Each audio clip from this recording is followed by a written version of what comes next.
আসসালামু আলাইকুম সবাইকে। এখন আমি যে জায়গাটায় দাঁড়িয়ে আছি সেটা হচ্ছে জাপানের গুনমাকেনের ওতা সিটিতে। এটা ওতা সিটির একটা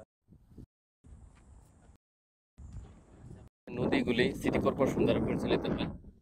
তো মজার বিষয় হলো নদীটা খুবই ছোট, কিন্তু এই নদীর মধ্যে স্রোত তেমন নাই, কিন্তু সবচেয়ে বেশি যেটা দেখতে পাওয়া যায় সেটা মাছে ভরপুর। জাপানে অবশ্য মাছ ধরা বড়শি দেওয়া যায় অনুমতি নিয়ে, কিন্তু জাল দিয়া মাছ ধরা নিষেধ। তো এখানে যে পরিবেশ, এই মাছ দেখার পরে মনে হইতেছে জাল দিয়া মাছ ধরি, নয়তো বসে নিয়ে আসি। প্রচুর মাছে লাফাইতেছে। বিকালের পরিবেশে এমন উপযুক্ত সময় মনে হচ্ছে মাছ ধরার জন্য।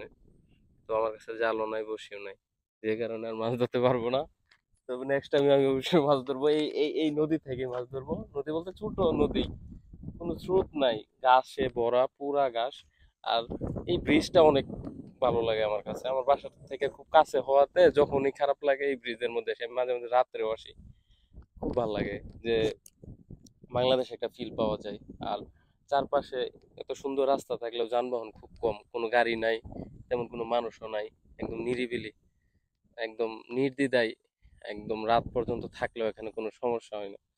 দেখা গেল যে এখানে কোনো আনসেফটি নাই, একদম সেফটি বলা যায়।